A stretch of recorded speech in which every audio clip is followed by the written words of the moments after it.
The Roman Empire did not fall with a single crash. It whispered its way into history with a chorus of strange and unsettling events. What if the collapse of this ancient superpower was not merely a story of barbarian invasions and economic decay, but something far more peculiar? We are about to uncover 30 of the most baffling mysteries from the Empire's final centuries, moments that defy simple explanation. You will discover a side of history that feels more like a detective story, filled with eerie clues and terrifying omens. Why did a statue revered by emperors suddenly fall silent for good? What drove a Roman ruler to declare war on the ocean itself? What strange force could make the very sky appear to burn? How do you think a civilization truly unravels when the impossible starts to happen? A strange red rain began to fall over Rome. During the reign of Emperor Commodus, around the year 191, the skies opened not with water, but with what appeared to be blood. The historian Cassius Dio recorded this terrifying event, describing how a thick, crimson liquid coated the city's marble temples and bustling forums. For the people of Rome, this was no mere weather phenomenon. It was a message from the gods, a dire omen of divine wrath. At the time, Commodus was descending into a spiral of paranoia and cruelty, abandoning the duties of state to fight as a gladiator in the arena and declaring himself a living god. The blood rain seemed to confirm their deepest fears, that the emperor had lost the favor of the heavens and that the empire itself was bleeding. Today, scientists offer rational explanations. They suggest powerful winds could have carried red dust all the way from the Sahara Desert, tinting the rainfall. Another theory points to microscopic algae spores, lifted high into the atmosphere, that could turn water a deep, blood-like red.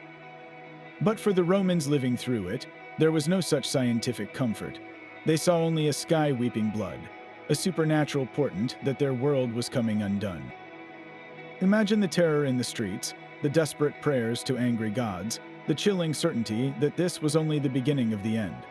While the blood rain was a spectacle for all to see, the next strange event unfolded in the deepest shadows of state power, involving a secret known only to a chosen few. This was the final, cryptic warning from the Sibylline books. For centuries, these ancient prophetic texts were Rome's most sacred emergency manual, kept in a stone vault beneath the Temple of Jupiter. In times of plague, military defeat, or strange omens like the blood rain, a special council of priests would be summoned to consult the fragile, handwritten scrolls. They believed the books contained the direct words of the Sibylline prophetesses, women gifted with foresight by the god Apollo, and that their verses held the keys to appeasing the gods and saving the Republic, and later, the Empire. The rituals were precise and solemn, a desperate search for divine guidance in a world spinning out of control. As the Western Empire began to fracture in the 4th and 5th centuries, the story goes that the priests performed one last consultation. The prophecy they decoded was said to be more terrifying and ambiguous than any before it.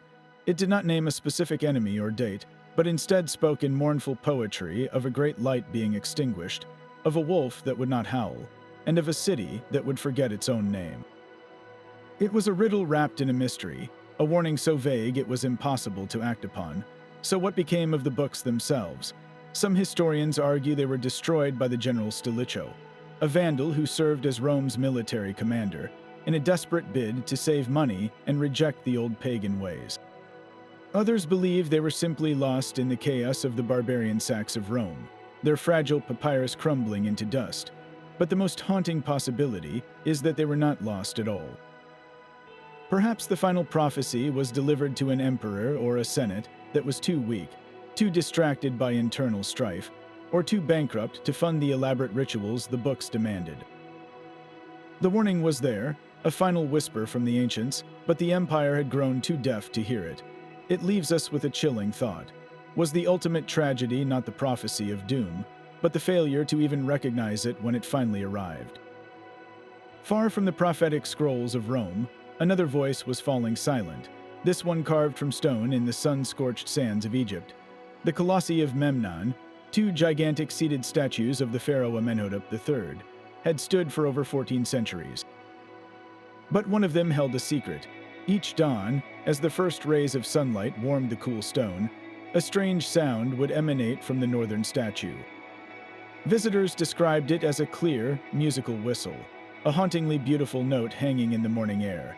For the Greeks and Romans who flocked to the site, this was no natural phenomenon.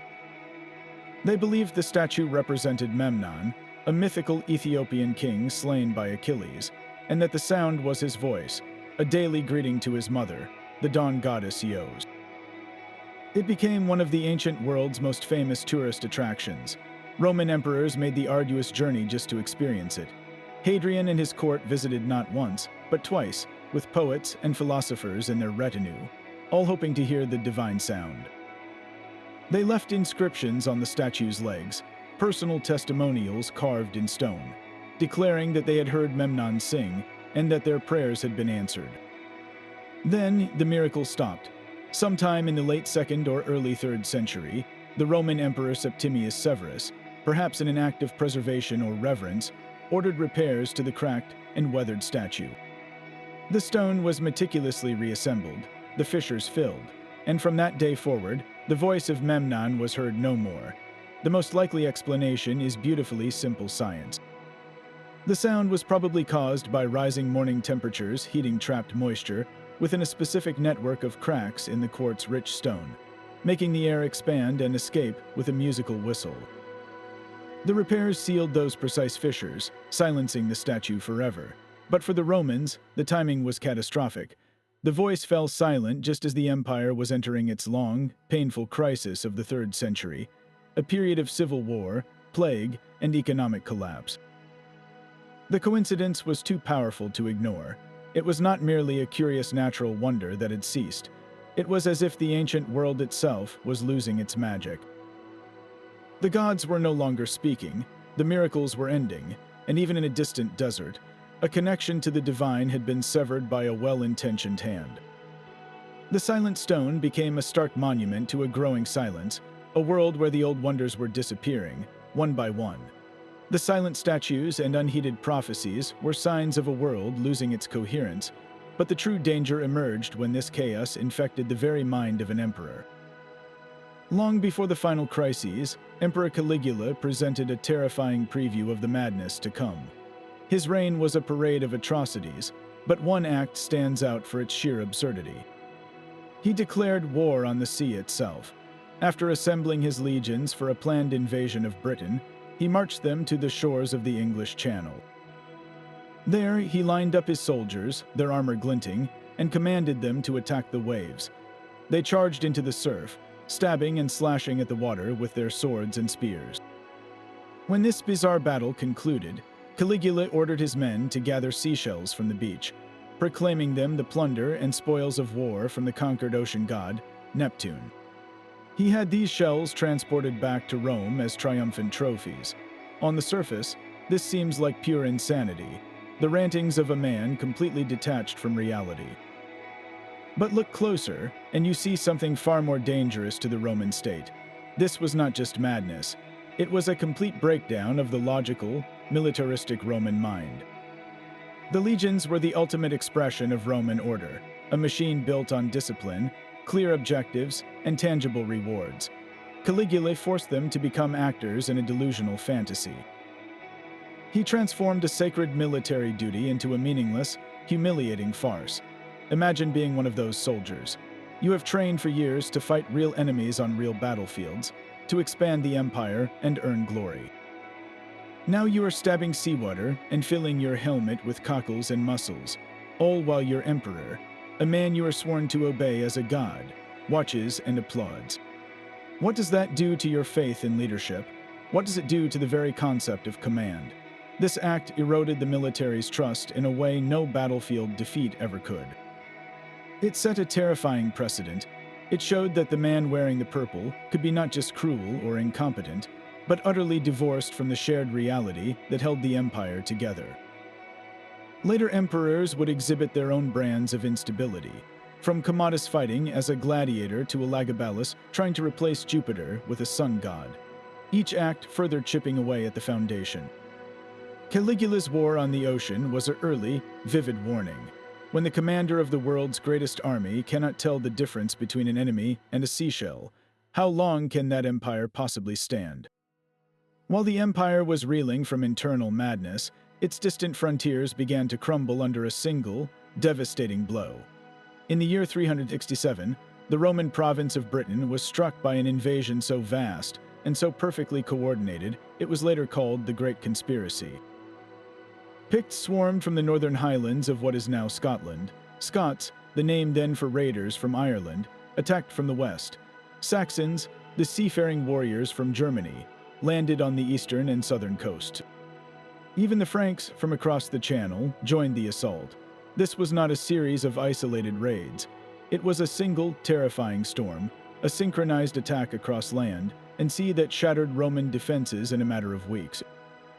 Forts were overrun, cities were plundered, and the military commander of Britain was nearly captured and killed.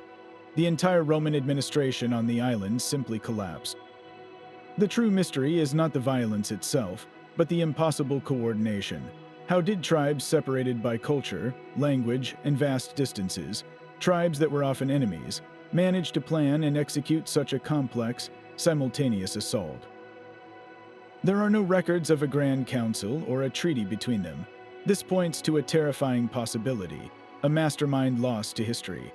Was there a single, brilliant strategist who united them? Perhaps a disgraced Roman general with knowledge of the province's weaknesses?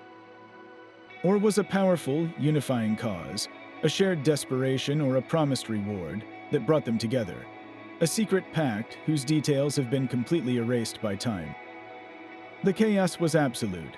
Roman rule, which had stood for centuries, was reduced to isolated pockets of resistance. It seemed Britain was lost forever. In response, the emperor sent his best general, a man named Count Theodosius, with a powerful army. His campaign to take back the island was long and brutally efficient, a slow, grinding reconquest that drowned the province in blood to save it. He hunted down the war bands, restored the forts, and reclaimed the cities. His success was so complete that he was hailed as a hero, and his son, named Theodosius after his father, would go on to become the last emperor to ever rule a united Roman Empire. But the Great Conspiracy left a permanent scar.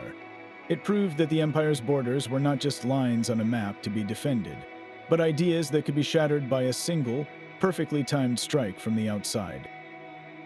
The barbarians had learned to unite, and that lesson would echo for the next 100 years, until the final fall. Constantinople, in the year 472, was a city clinging to hope. As the Western Roman Empire fractured into barbarian kingdoms, this magnificent capital on the Bosporus stood as the last bastion of Roman power and civilization. Then the sky began to fall, not with rain, but with stones. A violent hailstorm of lightweight, porous pumice stones pelted the city's rooftops and crowded streets, piling up in dusty, gray drifts. The citizens, already living in a state of high anxiety, saw this not as a weather event, but as a cataclysm. They believed the world itself was turning against them, that the gods or God was pelting their city with divine artillery. The panic was absolute, a collective terror that the end had come for the East just as it had for the West. We now know this was not a supernatural judgment, but a stunning demonstration of nature's power. At that very moment, thousands of miles away in Italy, Mount Vesuvius was in the midst of a colossal eruption. The volcano, which had famously buried Pompeii centuries earlier, was once again spewing an immense plume of ash and pumice high into the atmosphere. Prevailing winds caught this volcanic debris and carried it on an incredible journey across the Mediterranean, depositing it directly onto the unsuspecting capital. Imagine the disconnect. The people of Constantinople were experiencing the violent symptom of an event they did not know was happening. They saw the effect without any possible knowledge of the cause. For them, there was no rational link to a mountain in distant Italy. This was a direct omen, a sign that the natural order was breaking down along with the political one. The civilized world, the oikumene they fought to preserve, seemed to be lashing out against them. How could an empire stand when even the earth and sky appeared to be its enemies? This miraculous rain of stones became a powerful symbol of their helplessness, a physical manifestation of the distant chaos that was steadily consuming everything they knew. The volcanic stones that fell on Constantinople were a sign of a world coming apart at the seams. But sometimes the collapse was not announced with a bang, but with a profound and unsettling silence. One of the most haunting silences in Roman history surrounds the fate of the Ninth Legion. Stationed in the misty northern province of Britain, the Legio IX Hispana was a formidable force, a 5,000-strong pillar of Roman military power. It had fought in campaigns across the empire, earning its prestigious title in the Spanish Wars. Then, sometime after the year 120, it simply vanishes from all known records. It is there in one document, and then it is gone from the next, leaving behind one of history's most enduring cold cases. Theories about its end are as shadowy as the British fog. The most dramatic suggests the legion was ordered north of Hadrian's Wall, into the wild, untamed lands of the Picts, and was utterly annihilated in a massive, unreported ambush. Imagine that final march, 5,000 highly trained soldiers, clad in iron and leather, their standards held high, moving into a landscape of dense forest and treacherous bogs. The Picts were masters of guerrilla warfare, emerging from the mist to strike and then melting back into the wilderness. Could the entire legion have been led into a trap and destroyed to the last man, their bodies and their glorious eagle standard lost forever in the peat? It is a compelling, terrifying image, a complete Roman army swallowed whole by the land itself. Other historians propose a less cinematic, but equally plausible, end. Perhaps the Ninth was not destroyed in one cataclysmic battle, but was instead quietly transferred to the eastern frontiers of the empire, to the bloody wars against the Parthians. There, it might have been gradually worn down in a series of brutal campaigns, its ranks depleted until it was folded into other, more fortunate legions, its identity erased through bureaucratic attrition. Or its manpower could have been slowly bled away by the constant, grinding skirmishes on the British frontier, replaced so slowly that the legion effectively faded away. Its number retired because it was no longer combat effective. But the true power of this mystery is not in the specific details of its end. It is in what its disappearance represents. The Ninth Legion was not some minor auxiliary unit. It was a symbol of Rome's eternal strength, a permanent piece of the imperial machine. Its vanishing act signals a slow, silent erosion of that power at the very edges of the map. The wilderness was no longer just a place to be conquered and ruled. It had become a place that could consume the conquerors, a vast, unknown space where entire legions could step off the page of history without a sound. This was not a dramatic fall, but a quiet unraveling, a thread pulled from the imperial fabric so subtly that no one noticed until the entire tapestry began to fray. Even the most hardened Roman generals could not escape the whispers of prophecy. In the year 275, the Emperor Aurelian, a soldier who had reunified the empire through sheer military force, was at the height of his power. He had crushed foreign enemies and quelled internal rebellions, earning the title Restorer of the World. Yet, as he prepared for a new campaign in the East, a strange and unsettling prediction began to circulate. It foretold that the empire would not remain in the hands of one man, but would soon be ruled by a three-headed monster. For Aurelian, a man of action who trusted his sword more than soothsayers, this was likely just superstitious nonsense. But for the ambitious officers in his inner circle, it was a dangerous idea planted in fertile ground. Aurelian was assassinated by a group of his own Praetorian guards, a plot allegedly sparked by a forged document, but perhaps fueled by this very prophecy. And then, the prediction came true in the most literal way imaginable. For nearly 2 months after the murder, the Roman Empire was not led by a single emperor.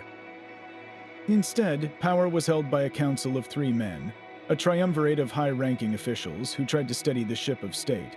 To the average Roman, this was the three-headed monster made flesh. It was not a beast of myth, but a committee of generals. This reveals a critical truth about the empire's final centuries. Prophecies were not passive predictions. They were active, political weapons.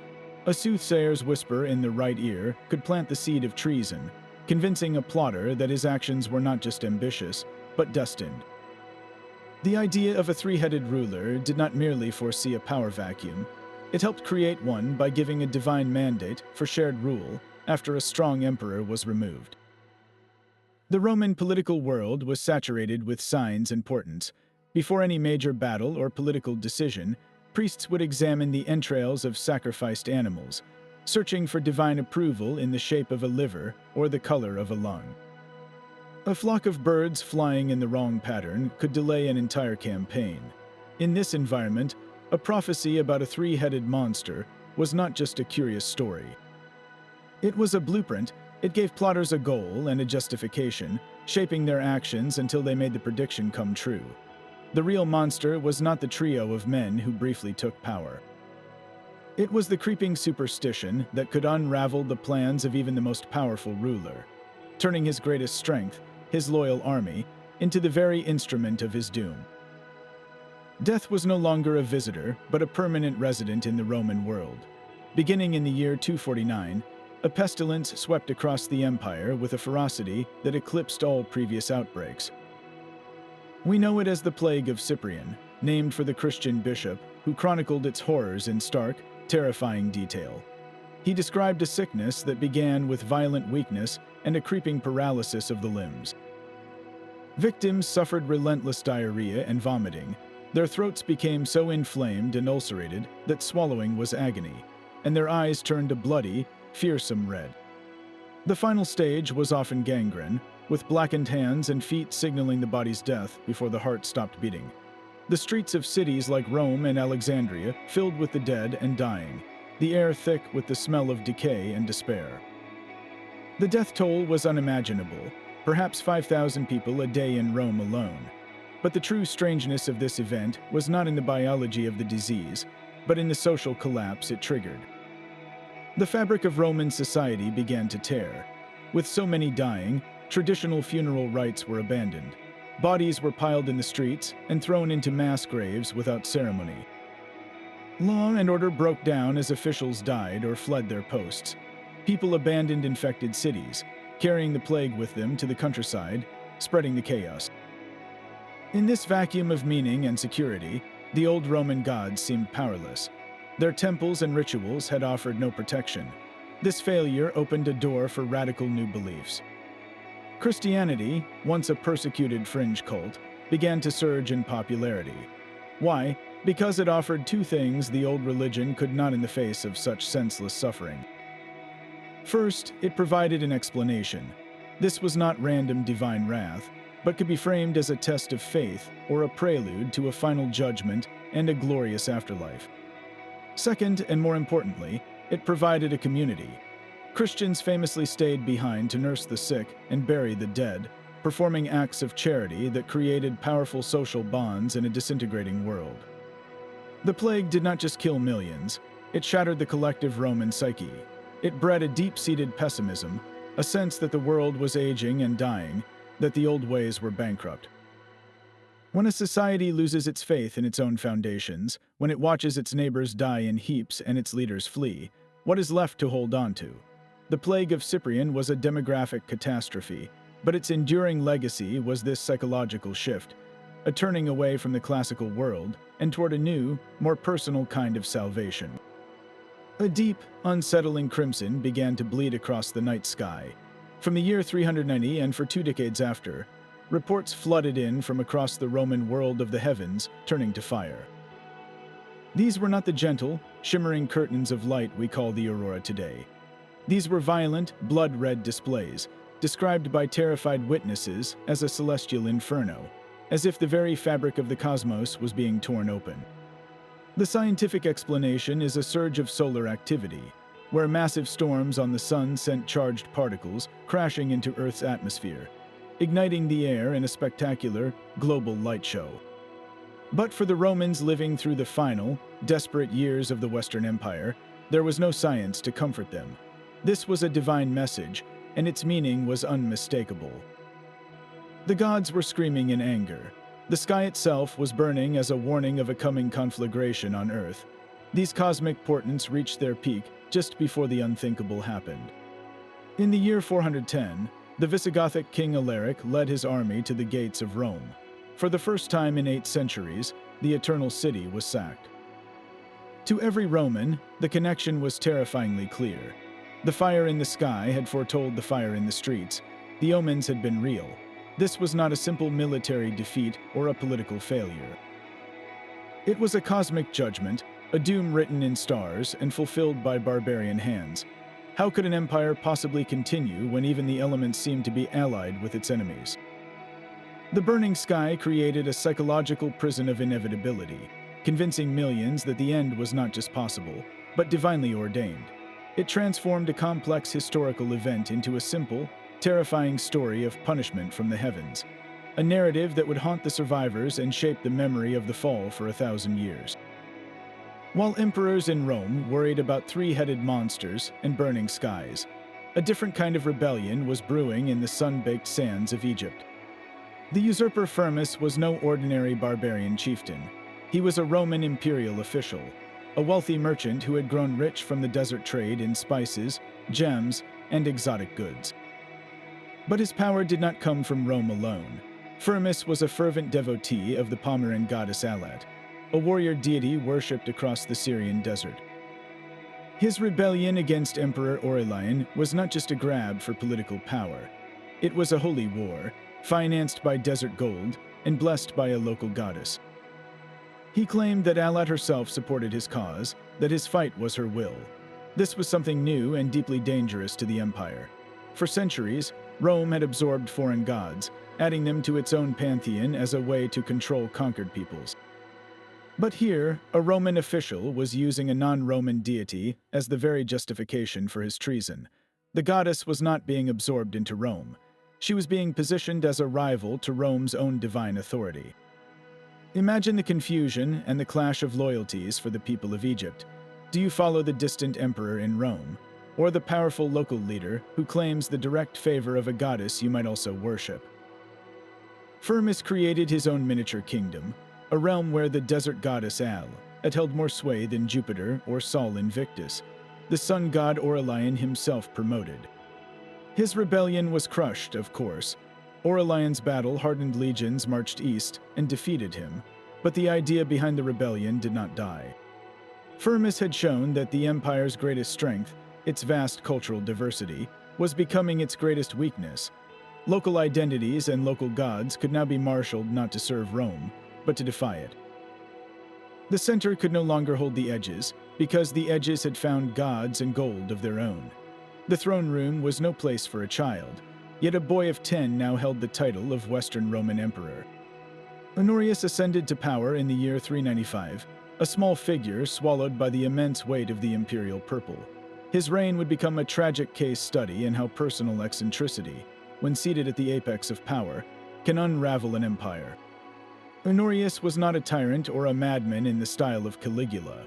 His was a strangeness of profound detachment, a disinterest so complete it bordered on the surreal. While barbarian armies massed on the frontiers and provinces slipped into rebellion, the emperor's primary concern was his poultry.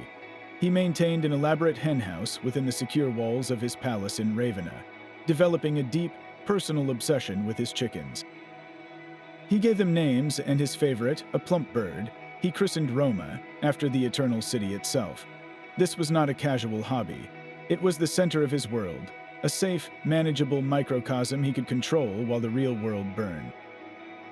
The actual business of running the empire fell to one man, his general Stilicho. A soldier of Vandal ancestry, Stilicho was a capable and loyal commander, but his position was inherently unstable. He was the power behind the throne, a regent for an emperor who would never truly grow up. This created a fatal vacuum. Rival factions at court, jealous of Stilicho's influence, constantly whispered against him, accusing him of treason and of plotting to place his own son on the throne. Honorius, isolated and impressionable, eventually believed these lies. In a catastrophic act of self-sabotage, he ordered the execution of his most capable defender. With Stilicho dead, the Western Empire lost its strategic mind at the very moment it needed it most. The consequences were swift and brutal. Just a few years later, in 410, the Visigothic king Alaric and his army stood before the gates of Rome. The city, which had not been breached by a foreign enemy in 800 years, was besieged, starved, and finally sacked. The news was rushed to the emperor in Ravenna. The famous story, recorded by the ancient historian Procopius, recounts that a courtier entered the throne room and breathlessly announced, "Rome has perished."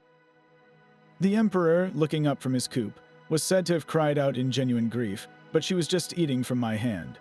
He believed the courtier was speaking of his beloved chicken, Roma, not the capital of the world.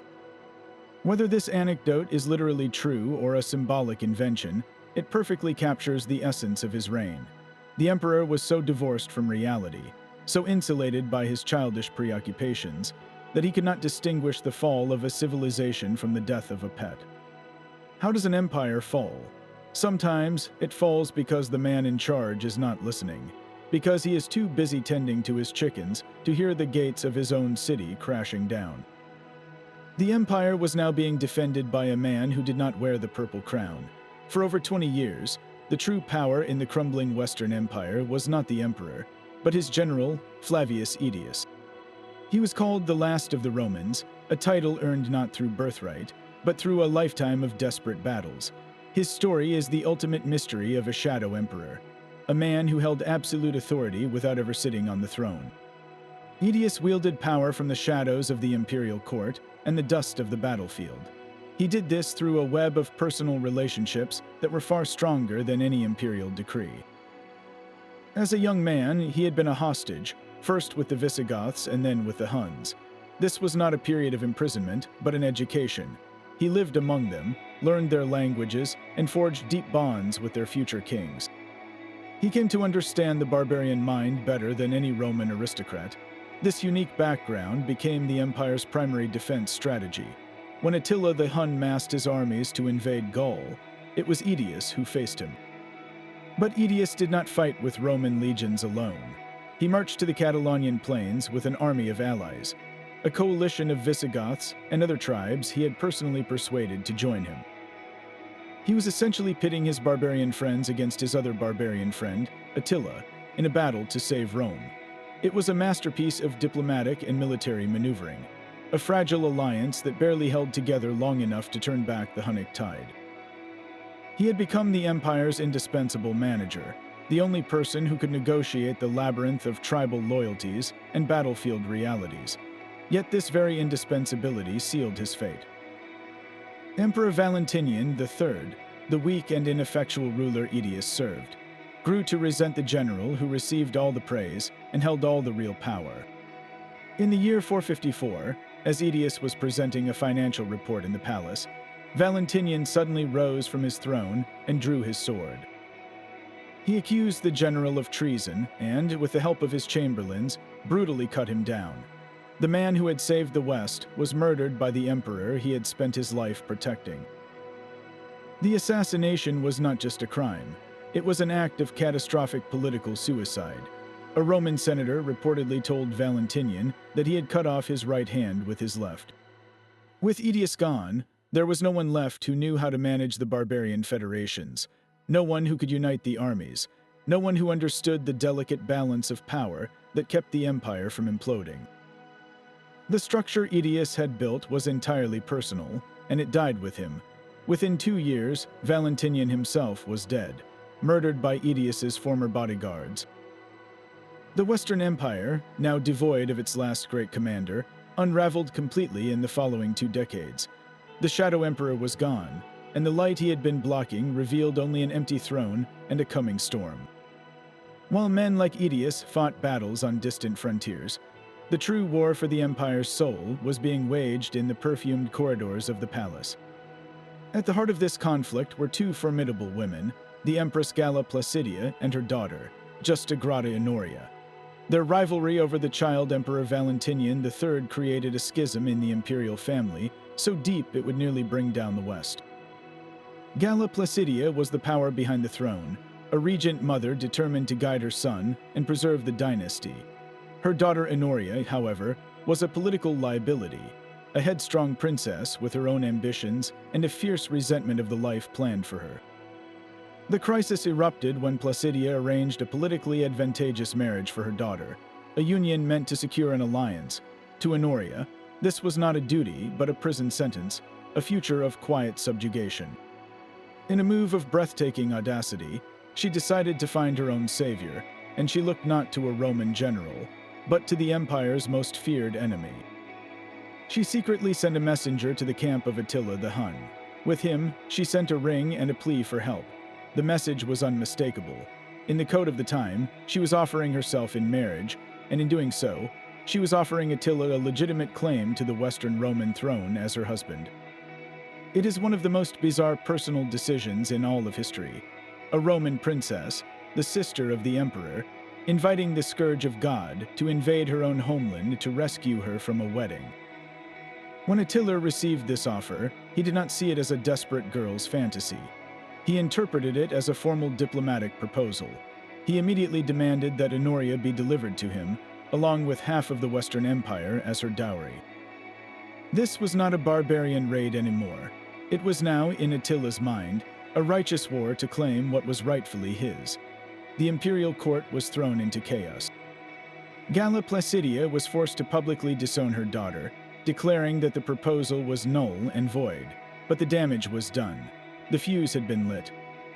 Attila now had the perfect pretext to launch his massive invasions of Gaul and Italy, campaigns that would culminate in the desperate battle at the Catalonian plains and the near sack of Rome itself. Think about the chain of events: a family argument between a mother and a daughter, a single act of female rebellion born from personal desperation, directly triggered the movements of hundreds of thousands of warriors and reshaped the map of Europe. It reveals an empire so rotten at its core that its fate could be decided not in the Senate or on the battlefield, but in the private quarrels of the royal nursery. The most powerful forces tearing Rome apart were no longer just the barbarians outside the gates, but the passions and ambitions festering within them. The Emperor Julian marched east with an army of 60,000 men, but he traveled with a much larger company of gods. While the royal family squabbled in Ravenna, Julian, known to history as the Apostate, was waging a different kind of war. He was the last pagan emperor, and his mission was to reverse the tide of Christianity and resurrect the ancient Roman religion. His method was not just persuasion, but an obsessive, almost desperate, reliance on the oldest forms of divination. Before every decision, he consulted the omens. His court was filled with Etruscan priests called haruspices, specialists in the art of haruspicy.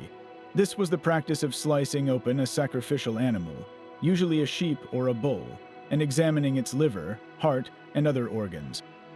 The shape, color, and markings on the liver were believed to be a direct message from the gods, a divine map of the future.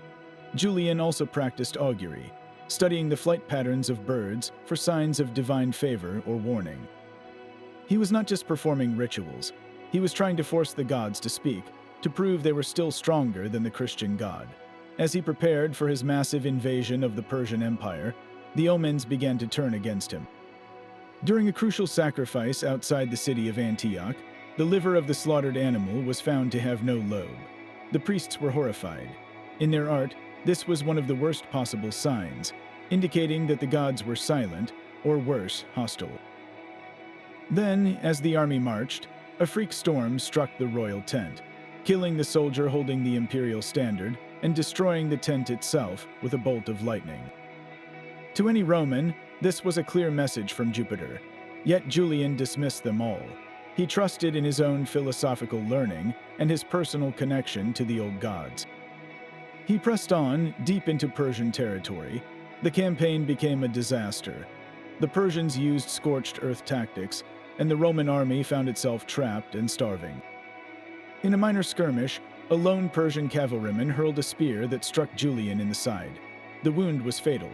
The man who had staked his life and his empire on the truth of the old gods died bleeding in the dust, far from home. For Christians, his death was not a tragedy. It was a verdict. They saw it as the direct judgment of their God, a final, undeniable proof that the pagan gods were powerless demons. For the remaining pagans, it was a catastrophe of faith. Their last, best hope had fallen, and the gods he worshipped had not saved him. The failure was not just military. It was supernatural. Julian's death did not just end a reign.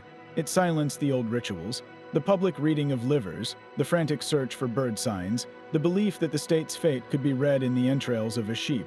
These practices faded from the center of power, becoming the stuff of private superstition instead of public policy.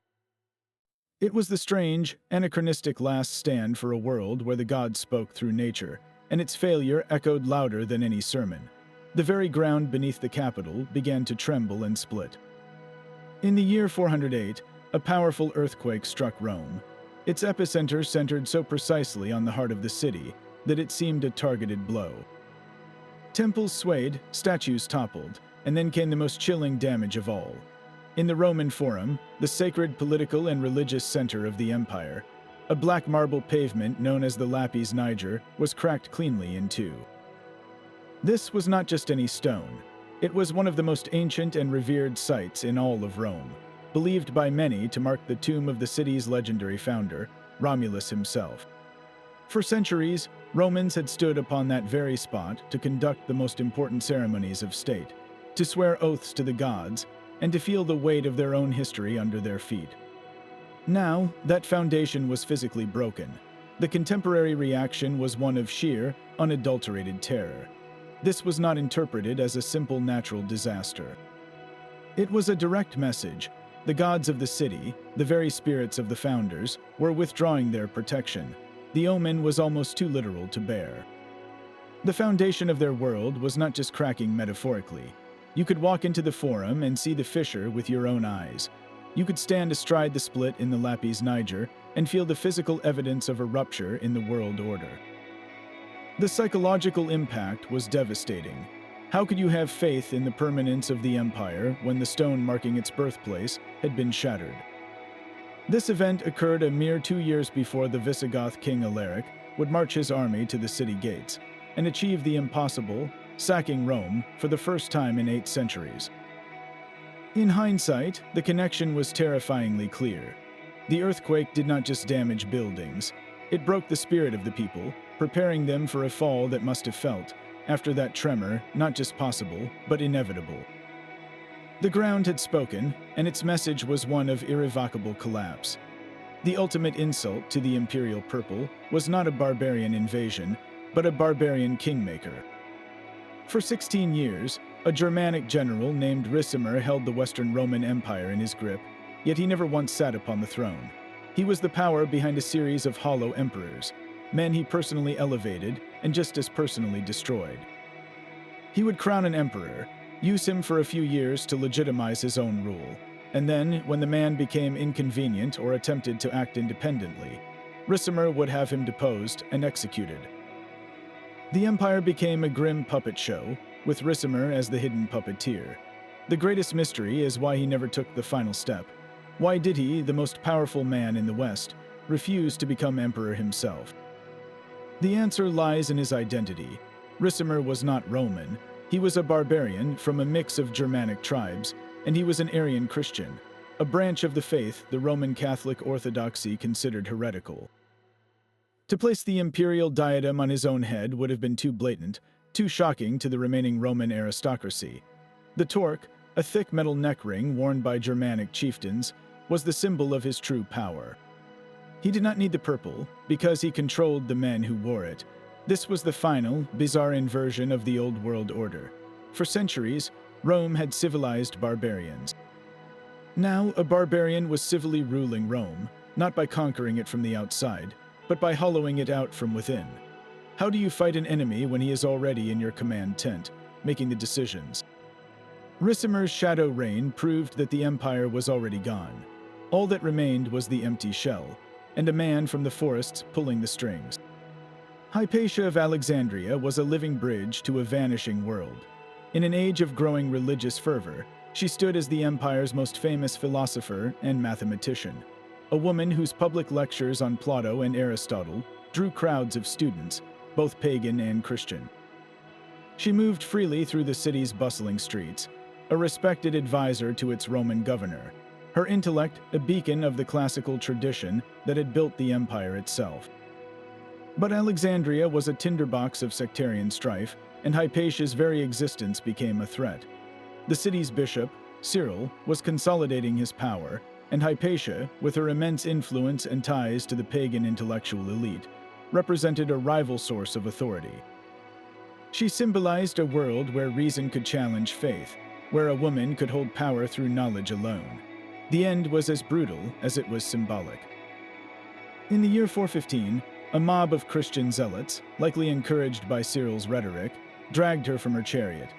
They took her to a church, where they stripped her naked and used broken pieces of pottery to scrape the flesh from her bones while she was still alive. Her mutilated remains were then burned, an attempt to erase her completely from memory. This was not merely a religious lynching. It was the murder of an idea. Hypatia's death marked the moment when the open, questioning spirit of classical rationalism was publicly and violently torn apart by mob rule. The age of the philosopher was ending, and the age of the zealot had begun. What room was left for mathematics and astronomy when the only truth that mattered was the one declared from the pulpit? Her killing sent a chilling message across the empire. In the great centers of learning, the lights were not just flickering. They were being actively and savagely extinguished. The Praetorian Guard proved they could sell an empire as easily as a piece of furniture. In the year 193, these elite soldiers, the emperor's own personal protectors, murdered the stern but honest Emperor Pertinax because he had tried to enforce military discipline and cut their lavish pay. With the throne empty, they made a decision of breathtaking cynicism. They did not choose a new leader based on merit, lineage, or military glory. They announced that the imperial title would go to the highest bidder. The auction was held at the gates of their fortified camp in Rome, with the city looking on in horror. Two men competed for the prize. The first was the father-in-law of Pertinax, a man with some legitimate claim. The other was an immensely wealthy but undistinguished senator named Didius Julianus. The bidding went back and forth, a grotesque negotiation for the most powerful office in the world. Didius Julianus finally won, promising the Praetorian Guard a staggering sum of 25,000 sesterces per man, a fortune that would make each soldier rich for life. The guards immediately proclaimed him emperor. Think of the scene. A senator who had just bought the world with a promise of cash, being escorted to the palace by the very men who had killed his predecessor. The people of Rome were not fooled. They met him in the streets with jeers and curses, pelting his procession with stones. They knew this was not an emperor. He was a purchase. His reign lasted a mere 66 days. In the provinces, 3 powerful generals, hearing of this outrage, immediately raised their own armies and marched on Rome to seize power. Didius Julianus, the emperor who had purchased his throne, had no real authority to command loyalty. He was abandoned by everyone, even the Praetorian Guard, who now saw a better offer on the horizon. He was found alone in the palace, cowering and helpless, and was summarily beheaded. The Senate, in a final insult, officially condemned his memory. This event is not just a strange anecdote from an earlier, more stable time. It is a perfect, horrifying blueprint for the sickness that would consume the empire. It revealed that the ultimate power no longer rested with the Senate, the people, or even the armies in the field, but with whoever could pay the immediate price for the loyalty of the soldiers closest to the throne. The imperial office had become a commodity, its value measured not in virtue or ability, but in pure, hard cash. This commodification of power would become a recurring nightmare. For the next 3 centuries, the empire would be trapped in a vicious cycle where legions loyal only to their paymaster would proclaim their own general as emperor, leading to constant civil wars that bled the treasury and shattered the frontiers. The auction of 193 was the first, stark warning that the body politic was infected with a terminal greed, a sickness where the empire was no longer a civilization to be led, but an asset to be sold. 3 years after the death of the empire's last great general, the Vandals sailed into the port of Rome. In 455, King Gaiseric and his men entered the Eternal City not as a rampaging horde, but as methodical dismantlers. Their sack was chillingly precise, a targeted strike against the very soul of Rome. They bypassed much of the Commonwealth and went straight for the city's sacred heart. On the Capitoline Hill, they surrounded the temple of Jupiter Optimus Maximus, the house of the king of the gods. For nearly 1,000 years, its gilded bronze roof had glittered in the sun, a visible promise of Rome's divine favor and eternal power. The Vandals did not simply defile the temple. They brought tools and systematically pried every one of those bronze tiles from the roof, leaving the sacred building exposed and skeletal. Imagine the sight for the Romans who watched, the slow, metallic screech as each tile was torn away, the brilliant roof disappearing piece by piece until only the wooden skeleton remained. It was not just theft, it was a deliberate, symbolic scalping of the city, but they were not finished. The Vandals then made for the Temple of Peace, where an even older and more potent treasure was stored. Centuries earlier, the Emperor Titus had brought the sacred artifacts from the Temple of Jerusalem to Rome as the ultimate trophies of his victory. Here were the solid gold seven-branched menorah, the silver trumpets, and the sacred table of the showbread, the most holy objects of the Jewish faith, now displayed as proof of Rome's dominion over all gods and all peoples. Gaisaric's men located these relics, packed them carefully, and carried them away to their ships. The spiritual devastation was absolute. The Romans lost the symbol of their own chief god and the proof of their power over foreign gods in a single, calculated blow. The message was undeniable. The god Jupiter could not protect his own house, and the god of the Jews had been taken from his captors. Where was the divine protection now? The Vandals did not just take wealth. They took the story Rome told about itself, the narrative of divine right and eternal victory, and they carried it off to North Africa, leaving behind a city that was not just plundered, but spiritually hollowed out. The ultimate symbols of Roman power were not destroyed in battle, but simply packed into a crate. When the young Emperor Romulus Augustulus was deposed in the year 476, the barbarian King Odoacer did something unexpected. He did not claim the imperial regalia for himself. Instead, he bundled up the sacred crown, the purple robes, and the other emblems of office, and had them shipped to the emperor in Constantinople. It was a quiet admission that there was now only one Roman emperor left in the world, and he lived in the East. This act was meant to bring closure, to formally end the line of Western emperors. But it only created a deeper mystery, for this was the last time anyone in the West ever saw those ancient objects. What became of them in Constantinople is one of history's great silent disappearances. Were these thousand-year-old symbols placed in a treasury and forgotten, their meaning fading with each passing decade? Perhaps they were stripped of their jewels and gold and melted down for coin during one of the many financial crises that plagued the Eastern Empire. It is possible they were lost in a fire or looted during the chaotic sacks of Constantinople in later centuries. The most haunting possibility is that they were deliberately destroyed. A new Christian empire might have had little use for the pagan-tinged regalia of the old Rome, seeing them as relics of a superseded world. Their vanishing act is a strangely perfect metaphor for the fall of the West. There was no grand funeral for these symbols, no final, dramatic scene. They were just put away, and then they were gone. The physical proof of a millennium of rule simply dissolved into the mists of history, as if the empire itself had been quietly erased. The sky itself seemed to be staging its own war. In the desperate final century of the Western Roman Empire, a bizarre and recurring phenomenon was recorded by terrified observers. Before several pivotal battles, witnesses swore they saw entire armies of phantoms clashing in the clouds or marching across the horizon. These were not mere shadows or tricks of the light, but detailed, spectral legions locked in silent, ghostly combat. Before the catastrophic Roman defeat at Adrianople in 378, where the Emperor Valens and two-thirds of his army were slaughtered by Gothic cavalry, people across the region reported seeing these phantom battles overhead. The visions appeared again before the Battle of the Frigidus River in 394, a brutal civil war that pitted the eastern and western halves of the empire against each other.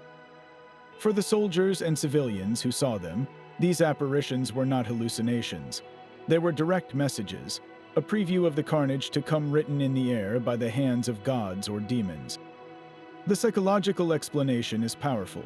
Under the immense, collective stress of an impending invasion or a civil war, a community's fear can manifest in shared visions, a phenomenon known as mass psychogenic illness. The mind, desperate to make sense of looming chaos, projects its anxieties onto the world, creating a narrative everyone can see. Alternatively, unusual atmospheric conditions could have created complex mirages, refracting light from distant military drills or even dust clouds to create the illusion of moving armies on the landscape. But for the Romans, these rational explanations would have been meaningless. They lived in a world where the divine was constantly intervening in human affairs. A ghost army in the sky was as real as the legions gathering on the ground. It was a sign that the gods had already chosen sides, that the upcoming battle was just an earthly echo of a conflict already decided in the heavens. This blurred the line between reality and omen until they were one and the same. If the gods were fighting in the sky, what hope did mortal men have on the battlefield? It created a chilling, self-fulfilling prophecy. An army that believes it has already seen its doom in the clouds is an army already halfway to defeat. The man who saved Rome wore no crown and commanded no legions. In the year 452, as the dust from Attila the Hun's advance clouded the Italian horizon, Pope Leo I walked out to meet him. This was not a meeting of equals. On one side was the scourge of God, leading an army that had crushed empires. On the other was a bishop, armed only with his faith and his words. The fate of the ancient capital rested on this single, surreal conversation outside the city walls. No scribes were allowed to record it. We will never know the precise words that passed between the pontiff in his vestments and the warlord on his horse. The mystery of what was said that day has echoed for centuries. The traditional story is one of divine intervention. It is said that Leo, with his immense spiritual authority, convinced Attila that the Christian God protected Rome, and that to sack it would bring a terrible curse upon him and his people.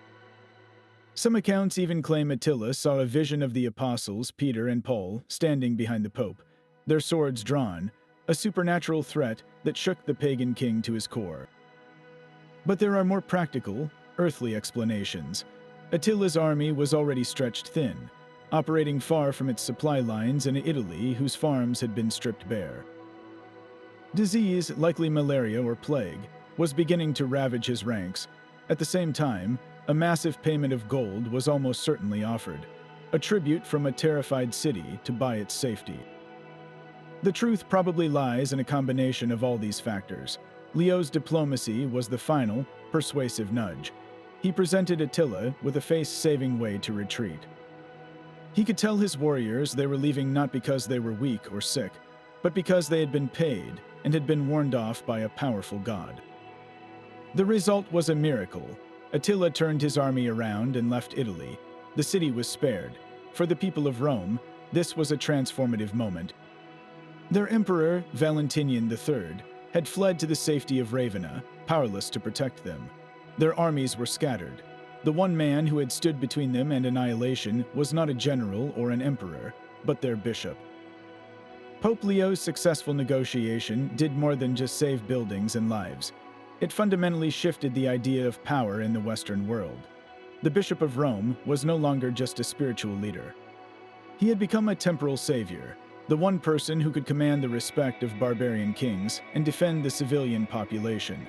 This event laid the groundwork for the political power of the papacy throughout the Middle Ages, a strange and unexpected legacy born from a whispered conversation with a Hun. The ultimate prize in the Roman world was becoming the ultimate death warrant. During the chaotic 3rd century, the empire descended into a political nightmare known as the Age of the Barracks Emperors. These were not men born to the purple or chosen by the Senate. They were military generals, proclaimed emperor on the spot by the legions they commanded. Their power came directly from the loyalty of their soldiers, a loyalty bought with promises of plunder and pay raises. This created a deadly revolving door to the throne. A general would be hailed as emperor by his troops, march on his rivals, rule for a few months or years, and then be murdered by his own men when he could not deliver on his promises or when a richer, more popular rival appeared. The empire was trapped in a feedback loop of civil war, where every successful general saw the throne as his next target. This system reached its peak of absurdity in the year 238, a period so chaotic it is remembered as the Year of the Six Emperors. It began with the elderly Gordian I and his son, Gordian II, ruling in Africa. They were declared emperors by local aristocrats in a rebellion against the unpopular teenager Alexander Severus. Their reign lasted only 21 days, ending when Gordian II was killed in battle and his father hanged himself in despair. Back in Rome, the Senate, hearing of the Gordians' revolt, had endorsed them and appointed 2 of their own senior members, Balbinus and Pupienus, to serve as co-emperors in the capital. This was an attempt to restore senatorial control, but the people of Rome rioted, demanding a member of the Gordian family.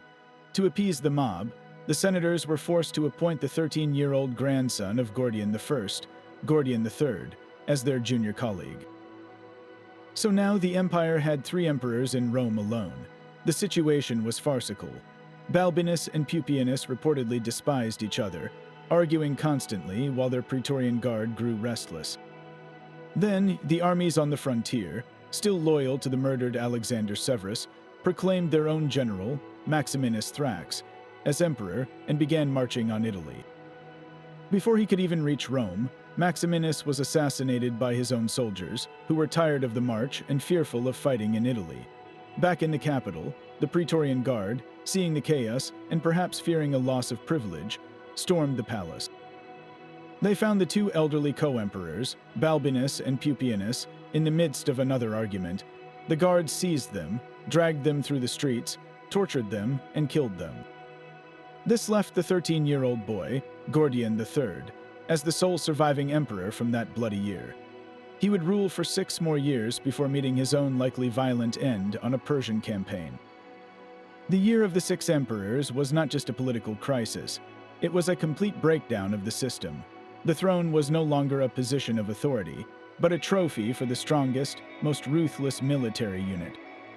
An emperor was not a ruler, but a temporary placeholder, a man living on borrowed time from the moment his soldiers first chanted his name. How could an empire function when its highest office changed hands as often as a common soldier's shield? This relentless cycle of usurpation and murder bled the treasury dry and left the frontiers undefended, inviting every barbarian tribe and foreign king to test the weakening borders. The barracks emperors did not just fight each other. They were unwittingly dismantling the very state they were killing to lead. While his armies restored the empire's borders, Emperor Aurelian searched for a god who could mend its fractured soul. His solution was Sol Invictus, the unconquered sun, a deity he elevated from a minor cult to the supreme god of the Roman state. This was not a gradual evolution of faith, but a spiritual revolution imposed from the top down. Aurelian believed the empire's endless civil wars and crises were a symptom of divine displeasure, a result of the old, quarreling pantheon of Jupiter, Mars, and Juno. He sought to replace them with a single, unifying figure of power and light, a celestial emperor who mirrored his own role as restorer of the world. He built a magnificent temple for the sun god in Rome, staffed it with a new college of priests, and even issued coins proclaiming the deity as the official companion of the emperor. The cult was designed as a monotheistic anchor in a chaotic world, a state-sponsored faith that could command the loyalty of every Roman, from a legionary on the Rhine to a senator in the Forum. Yet the origins of this state god were shrouded in mystery. Sol Invictus was not a purely Roman invention. He was a syncretic fusion, borrowing traits from the Greek sun god Helios, the Syrian sun god Elagabal, and even the Persian god Mithras. Aurelian was essentially creating a divine patchwork, stitching together familiar elements from across the empire to build a new, universal symbol of power. The true strangeness, however, lies not in its creation, but in its disappearance. When Aurelian was assassinated, the cult of Sol Invictus lost its one great patron and evangelist. The faith he had built with such imperial force simply withered on the vine. There was no popular uprising against it, no great theological debate that condemned it. It just faded almost overnight, becoming a historical footnote within a generation. Its failure reveals a profound truth about the empire's final centuries. A faith could not be legislated into the hearts of the people, no matter how logical it seemed to its creator. The top-down imposition of a state religion lacked the deep, grassroots community and the promise of personal salvation that Christianity was already offering in the catacombs and house churches. Aurelian's attempt was a brilliant political and spiritual gambit, a last-ditch effort to use a sun god to save a setting empire. But a faith born in the palace could not compete with one that was thriving in the streets. A single gold coin can rewrite history.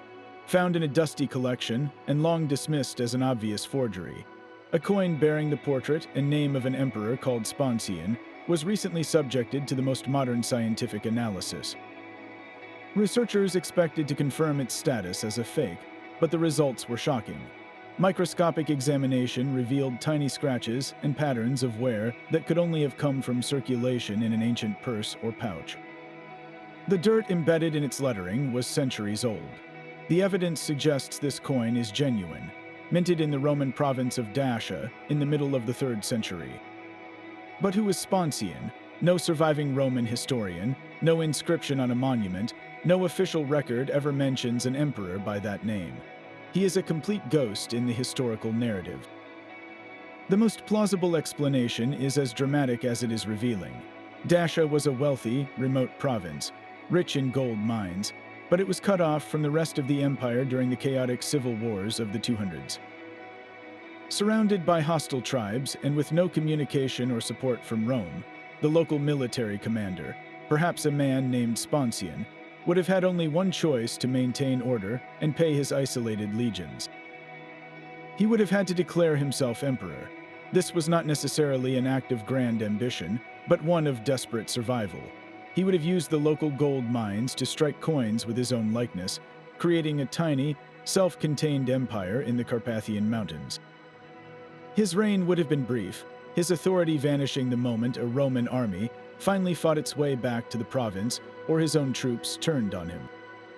His story was so localized, so completely erased by the re-establishment of imperial control, that he disappeared from memory entirely, leaving behind only a handful of strange coins as the sole evidence he ever existed. The mystery of Sponsian is a perfect, poignant symbol of the empire's final fragmentation. It shows that the fall was not one single event, but 1,000 small deaths. In distant outposts from Britain to Syria, local strongmen were stepping into the power vacuum, creating their own miniature empires for a few months or years. Most of their names are lost forever. Sponsian is the rare one who left a single, golden whisper, a clue that the Roman world did not just crack, it shattered into a million forgotten pieces. The boy who bore the weight of 2 legendary names had no power to command anything. Romulus Augustulus, the little Augustus, was a child emperor placed on the throne by his father, a general who pulled the strings. His reign was a fiction from the start, a brief and hollow performance in a theater that was already collapsing. In the year 476, the barbarian general Odoacer simply walked in and ended the charade. There was no grand battle, no heroic last stand. The deposition of the last Western Roman emperor was a quiet, administrative affair. Odoacer did not order the boy's execution. That would have been too Roman, too dramatic for an empire that had exhausted its own drama. Instead, he did something far stranger. He gave the child emperor a pension. Romulus was sent to live in a comfortable villa in Campania, provided with a generous annual income, and told to disappear from history. The empire that had conquered the known world was now paying its last ruler to simply go away and enjoy his retirement. The true end came not with a bang, but with a whisper of bureaucratic paperwork. According to later accounts, one of the boy's final official petitions to Odoacer was not for his throne, nor for revenge, nor for the safety of his people. It was a request for a specific yearly stipend of high-quality pasta. Imagine the scene. The last act of the Western Roman Empire was a government form requesting a supply of macaroni. This bizarre, mundane detail perfectly captures the anticlimax of it all. The legions were gone, the provinces were lost, and the eternal city was a shadow. All that remained was a boy in a villa, worrying about his next meal in the most ordinary way possible. The fall of Rome was not a single, catastrophic event. It was this, a slow fade into irrelevance, where the ultimate symbol of power was reduced to asking for his dinner. How does a 1,000-year civilization finally die? Sometimes it dies not with a sword in its heart, but with a quietly signed requisition for food. Fire returned to Rome with a terrible familiarity. In the 5th century, long after Nero had famously fiddled, a series of colossal blazes swept through the city, but this time there was no single villain to blame. These were not the fires of a mad emperor, but the fires of a dying civilization. The first great fire erupted during the sack by the Visigoths in 410, as Alaric's warriors fought through the streets. Another inferno consumed entire districts during the Vandal sack of 455. But the most telling flames were those that started in between these invasions, sparked not by foreign torches, but by the city's own decay. The complex aqueduct system that powered Rome's public fountains and baths had been cut by invaders and never fully repaired. This meant that when a fire did break out, there was often no water pressure to fight it. The ancient, densely packed tenement buildings, known as insulae, were tinderboxes made of wood and rubble, and the city's firefighting brigades, once a proud imperial force, had likely disbanded from lack of pay or simply deserted. A spark from a cooking fire, a tipped-over oil lamp, and a whole neighborhood could vanish into ash. Imagine the despair of watching your city burn, not from a single catastrophic event, but again and again, with no one powerful enough to stop it. The great public monuments that had defined Roman identity for centuries, the basilicas and temples and libraries, were now vulnerable to any stray flame. Each new fire was a physical scar on the city's body and a psychological scar on its people. A brutal reminder that Rome could no longer perform the most basic function of a state, to keep its own citizens safe from harm. The flames were a perfect symbol of the consuming internal weakness, a civilization so rotted from within that it was literally burning itself down, one neighborhood at a time. The commands that once echoed across the parade grounds began to sound different. The crisp, authoritative Latin of the centurion was slowly being replaced by the guttural tones of Germanic war chiefs. This was not a decree from the emperor or a reform passed by the Senate. It was a quiet, organic shift, a linguistic mutation that spread through the legions as the empire's very lifeblood changed. For centuries, a Roman soldier's identity was forged in Latin. Drill commands, official reports, and the sacred military oath were all spoken in the tongue of Romulus. It was the language of order, the sound of civilization itself imposing its will on the world. But as Rome's own population declined and the frontiers demanded more and more men, the emperors turned to a new source of manpower. They recruited entire tribes, known as foederati, to fight under their own leaders. These Germanic warriors were not expected to learn Latin. They fought in their own units, with their own customs, shouting their own battle cries. Imagine a Roman military camp on the Danube frontier in the 4th century. A Roman-born officer barks an order in Latin, and his subordinate, a Frankish tribune, translates it into his own dialect for the men. Over time, as these barbarian officers rose to the highest ranks of command, the need for translation faded. The orders were simply given in the language the majority of the soldiers understood best. The very voice of Roman power was becoming Germanic. This was a silent, cultural takeover far more insidious than any barbarian invasion. The army was no longer a tool of Romanization, teaching conquered peoples the Latin language and Roman ways. It was becoming a vehicle for barbarization, where the empire's defenders were reshaping its core identity from within. When the general Stilicho, a Vandal, commanded the armies, did he think in Latin or in his native tongue? When the fate of the empire rested on the loyalty of Gothic foederati, which language carried more weight in the command tent, the shift was a symptom of a profound truth. Rome no longer had enough Romans to defend itself, and in its desperation, it had hired guards who did not speak its language, men whose loyalty was to their chieftain and their own people, not to the abstract idea of a fading empire. The legions were the steel frame that held the Roman world together, and that frame was now speaking in a foreign tongue, a slow and steady murmur that foreshadowed the final silence. A Roman senator awaited his execution in a barbarian king's dungeon. His name was Boethius, and his crime was standing for the old Roman values of reason and justice in a world that had no more use for them. By the early 6th century, the Western Roman Empire was a memory, its last emperor deposed decades earlier. Italy was now ruled by the Ostrogothic king Theodoric. Boethius was one of the highest-ranking Romans left, serving as Theodoric's chief minister, a living bridge between the classical past and the new barbarian present. But when he dared to defend a fellow senator from false charges of treason, he found himself accused of the same crime, imprisoned in a tower, and sentenced to a brutal death. In that cold, dark cell, as he contemplated his own unjust end and the collapse of the civilization he represented, he did not write a plea for mercy or a lament for his fate. Instead, he picked up a pen and wrote one of the most enduring works of the ancient world, The Consolation of Philosophy. It is a strange and deeply poignant scene. The last great mind of the classical age, writing not in a sunlit Athenian academy or a Roman villa, but in a prison cell, with a barbarian executioner waiting outside his door. The book itself is a dialogue between Boethius and a majestic woman who personifies philosophy.